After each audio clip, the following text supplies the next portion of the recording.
actors is what is giving this season. Child.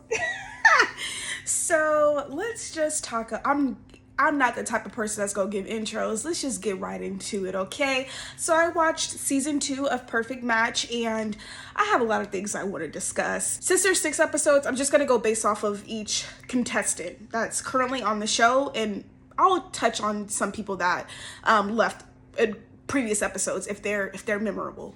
So let's first start off with Tolu, just because she's at the top of my list.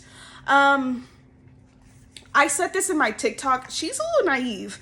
I don't know if it's because she wants to stay on the show and she's doing whatever she can. I mean, I watched Tolu on The Trust, and she's a great actress. I mean, she did what she needed to do to win, and well, not win, but get half the money. So I feel like either she's playing into the naive role or she's just really that naive. I'm not really exactly sure. When they matched together, her and Dom the dude, I don't know if I was just sensing the vibe that it wasn't really there, but I could just tell that he wasn't as interested in her as she was interested in him.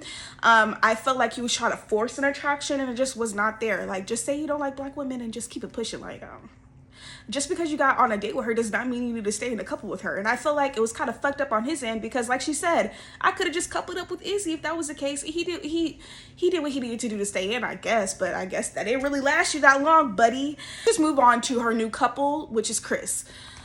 Dare I say naive again? I don't have a read on Chris just because I feel like right now they're just kind of showing him in this kind of like weird dude light. I do think, actually, let me not talk about the conversation with him and Dom, because that we'll talk about that when we talk about them.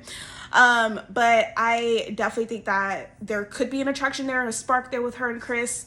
I'm very curious to see how, this develops, or if it does, or if his head just turns when somebody else comes in. That's what I'm really curious about, because it seems like there's 4 more episodes. There's a lot that could happen. So I'm not barking up that tree until I see some more evidence. They only showed him in a somewhat decent light in 1 episode with him and Tolu. I'm not convinced yet. I'm not buying what he's selling quite yet. The situation when he was coupled up with Dominique, and she told him about her sexuality, and he kind of made this weird comment like, oh, fun. Either he's just really tone deaf and doesn't really understand what he's saying, or he's just that weird. And some men have really weird fetishes when it comes to women, and especially they say they're bisexual, and Dominique clocked him as well. He just made it seem like this was a benefit for him, and it's not, sir. This is her sexuality. Why are you fun? Very weird. Let's move on to the next person on my list. Since we're in the same topic of Tolu, let's get Dom out of the way. I think Dodd was trying to play into this trope, and he did not do it well. He did not execute it correctly. When you try to play the nice guy, that's what he played last season. It didn't work out in his favor this season because we saw right through it, and Tolu clocked that shit very quickly. She's like, I could just tell your energy shifted. I feel like he just couldn't fake it anymore. So he got pissed off at her for him not liking her. My guy, you could have just chose somebody else, and you didn't. You didn't have the sauce, you didn't have the juice. And I feel like he thought he was gonna come in here and it's gonna be a hairy situation where everybody's excited that he came back and happy this, happy that. I was the what was me last season, I got cheated on, blah blah blah blah blah. And he just showed his ass. Honestly, I don't even want to talk about him that much because I don't like to harp on negativity, but I saw right through the act, and a lot of the public did as well. Actors is what is giving this season. Very poor actors, D-list actors. Since we're in the same realm of Chris, Tolu, Dom, all that kind of messiness, let's just switch on to Dominique, since she was also in a coupling with Chris. I feel bad for Dominique because I definitely think that she just got the short end of the stick when it came to the men. The men just were not giving, especially in the first couple of episodes. They were just showing their asses, honestly. Here's where I'm on the side of the fence with Dominique. She also said that she was toxic. She also said she likes to put herself in toxic situations. So if you like to put yourself in toxic situations and you're seeing the toxicity, she clocked it immediate too. She very much saw how he was, and she still coupled up with him. And then I don't fault her for that because you can't control a man's actions, of course. You can control your actions though. You can control what you do. And I feel like she did that so she could stay on the show. But girl, you should have just been pushing the couple up with anybody else. I feel like she's so pretty. And I feel like if she would have shown a, interest to somebody else, I think she would have got there. And I feel like on these kind of shows, either you go for her or you get left in the dust with somebody that's a dusty, and I just felt like she's so pretty. She could have took somebody else's man. I'm just saying. I definitely think that she just got the short end of the stick. I felt like if she maybe potentially would have came in later, she could have gotten somebody that is way more her type. But there's not really, it's slim pickings out here, there's not really a lot to choose from. Unfortunately. So since we're on this subject of Dominique, let's just move on to Brighton real quick. I said this on my TikTok. I was like, one word to describe each contestant. I said incel. That's what he gives me. Dominique also said that. She made a TikTok and she explained it just seems like we were going back and forth. A lot of the conversations were very bigoted on his end or, very misogynistic on his end, and they did not air that, is what she said, which the producers and editors, I'm sure they edited it out so they wouldn't have any flack on them for keeping somebody in like that. It sucks that that was her only option. I saw how he was interacting with the women. He just gave I'm this alpha male and I'm gonna tell women how they are so they can't get one up on me, blah, blah. And I just felt like it was an ego thing. His ego was huge and it just was not cute. I feel like one thing I've learned I'm never gonna do is go back and forth with a man. For what? Why are you trying to argue with me anyway? Why are you trying to argue with me if yoga is an exercise? There's way more productive conversations we could be having right now, and you're harped on you trying to be right and you trying to tell women off or whatever. It just was not cute and it was unattractive, and I felt so sorry for Dominique in that moment. I just hate that she stayed. I hate that she coupled up with him because she saw it right away how he was and she still did it. And that could be on the editor's end too, because she's probably like, this is my only choice. I really hope, because how she was acting. You could tell towards the end when she was about to leave, I can't fake it anymore. That's literally what she said. I can't do it anymore. So, I'm definitely happy his ass got out of there too. He did not stay that long. He thought he was hot shit too. And he got humbled very quickly. Okay, so we kind of got through the interesting couples. Let's go on to the more kind of stabilized couples, but kind of on the rocks couples. So we'll just start off with Micah. So Micah was on Love is Blind. A lot of people did not like her on Love is Blind. I didn't really mind her. She was a little bit of a mean girl at the beginning, but also that just could be editing. You could just see her that she was a little bit more calm. And I think it's the environment. The environment on Love is Blind is very pressure cooker. I have to do this, I gotta do all this in a short amount of time. And the perfect match to me was a little bit more lax, a pool, get to hang out, free drinks, it was great. And I just felt like was a little bit more relaxed. You could tell she wasn't as stressed or pent up this show than she was on Love is Blind. The situation with her and Cass is really interesting because I think Cass is playing her as well. I think that Cass was also probably at the beginning waiting for more of his type to come in, and then he was like, well, maybe something could potentially happen. For him to say that he was closed off, and then literally 2 episodes later you see somebody that you're attracted to and you are rubbing up on them and doing this and doing that, but was very insecure when Micah was talking to another man. It just gave, I wanted to control the situation, and I'm scared that I may potentially go home, so let me just say I'm closed off, but you're really not. And it sucks that Micah got her feelings very quickly when she saw the whole Holly situation and called him a liar straight up. She should have played the role a little bit more. I would play it up.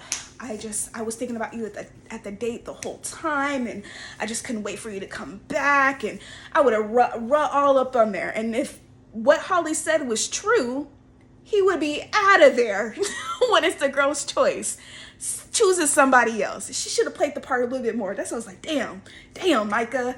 So I don't know what's gonna happen. I wouldn't be surprised if Cash ends up coupling up with Holly, but I also wouldn't be surprised if he just stays with Micah, just because they made it halfway through the season together, and they probably have more of a potential to win. We'll see what happens. I feel like if he does choose Holly, he will fumble his bag. And I'm just saying. So since we're on the subject of Micah, let's just move on to Cass. Like I said, I think Cass is a player. I definitely think that he's just playing into the game. I feel like a lot of these men are just playing into the game, but Kaz especially, he hasn't done anything bad. He hasn't done anything like where I'm like, oh my God, like, you know, a man, like, okay. And he's just kind of playing into what he got. That's all I really have to say about Kaz. Since we're on the subject of Kaz, he was also coupled up with, I believe, Elise, and then him and Steven did some kind of like weird switch, I believe. So we'll just move on from Kaz to Elise. So Elise was, I totally forgot about Elise. Okay, so Elise was coupled up with Harry at first, and then Harry showed his ass, and she was like, absolutely not, and then ran to Chris, which was very smart on her part. I'm happy she did what everybody else should have done, and they didn't. She said, I'm not gonna stay here and let this man play me in my face. She got her lick back. She did what she needed to do to stay in the game. Elise was a little naive too, because I don't know, like people were saying, oh, like he came on thinking like he came on the show saying like he's different, he's dating to marry. At the end of the day, this man has showed himself on plenty of Netflix episodes. She obviously knew who he was because she mentioned like, oh, like, you know, he's this and he's that. The first episode, you still coupled up with him, which was your detriment because you should have already known. This is the first episode. You should have known his head was gone. Just turn. It was gonna happen. I foresaw it happening. It happened a little bit later than what I thought it was, but he just waited for somebody that he was attracted to come in. And it's not like saying Elise is unattractive. It's just somebody that is his type to come in. And Elise was the bunt of his waiting for his type to come in, and that just really sucks. And he kind of reminds me of like all the dudes on Love Island. If you watch Love Island, they're all like that. You could usually always tell, but when you're in that moment, I'm sure she probably didn't clock it until she noticed, or until that date with Jessica. So yeah, that's my opinions on Elise. I like Elise. Like, I think she's cool, and she did what she needed to do to stay on the show, period. So since we're on the subject of Elise, let's just talk about Harry real quick. Like I said, I don't really like to harp on the negative. I think Harry is a big ass player. I said Kaz is a player, but Harry, he's on another level of player. Like, I could see why, actually no, I can't see why these women are falling at their feet for this man. I really don't. Like, I don't see what other people see, which, you know, if that's your type, cool, whatever. But I mean, do they not watch TV? Do they not understand like where these people are coming from? Like, if I knew it was going on a perfect match, I'm figuring out who was on, like, who's cute and that were on Netflix shows, because that's who most likely is going to be there. I don't understand how Elise ended up getting wrapped into that, and I really don't understand how Jessica ends up getting wrapped into that too. But here's what I think Jessica did. I think that Jessica knew that Harry was top shit. He's been on multiple Netflix shows. He came back. He's probably up there. So for her to get her screen time, she decided, I'm gonna couple up with Harry. I think that's pretty much what happened. She's probably also a little bit naive to the situation, to like, you know, she just wants to be liked and wants to stay on the show, wants to be coupled up, and she's hoping for the best with Harry. I think that was a fake cry that he did on that very last episode. Was that the last, or maybe episode 5? I don't see what other people are seeing with Harry. I'm just gonna leave it at that. I think he's a little sleazy. That's what I'm trying to say, really. Since we're on the subject of Harry, then we'll just talk about Jessica briefly. Well, I kind of did talk about Jessica. Jessica, to me, she's doing what she can to stay on the show too, but I definitely think that she probably likes Harry a little bit and is trying to like fully understand where he's coming from. But it just seems like Harry's like gaslighting the fuck out of her. Like, I said I was coming on here today to marry, blah, blah, blah, but you also told Elise that too. So like, what's the difference now? And how he treated Elise should have been Jessica's telltale sign to know like, oh, this man is trash. And I think she's just like, you know, they always think they're the exception, not the rule. And it never works out that way. They're usually always the rule. And that's just what it is. Okay, and the last couple I want to talk about is Stefan? Is it Stefan? I think it's Stefan. So the last couple I want to talk about is Stefan and Alora.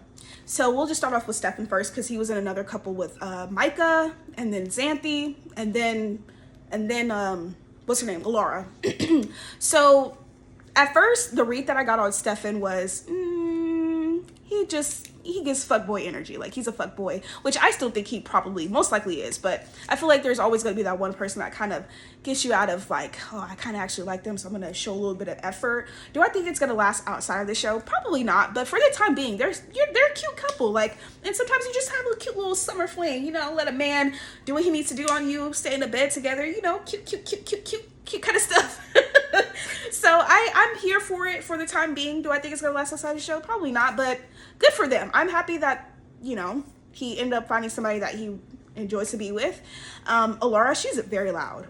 She's very loud. I always thought it was Americans that were loud, and, you know, and people that are from London are a little bit more quiet, but no, she is loud as hell. But I like Laura. She's great. I watched her on her show, her original show, Dating and Related, and she was cool then too. I remember her dating Cass's brother. So it's they're a very cute couple. I don't really have any opinions on them like that. I feel like they barely show them, but what they show is just them kind of like coupled up, like, you know, cutesy kind of shit. So I'm happy with them. I feel like they're the only couple that's somewhat actually it just popped in my head. Stefan thinks that he is hot shit, and he's really not that guy. Like, he thinks that he is that guy, and I don't think he is, but he's like, I wear the married couple out of the I don't see that. Like, don't say all of that. All of y'all are hot ass messes, but he's trying to put himself like superior than others. He's really not. That's all I gotta say about that. But that is all my opinions on the first 6 episodes of Perfect Match. I'm sure I'll garner some more opinions on part 2 of the next 4 episodes that come out. If I missed anything, definitely let me know in the comments, but I feel like I got a good read on everybody. It's really interesting to see like other people's opinion on there. So definitely leave your opinions in the comments, and I'll see you on the next rant.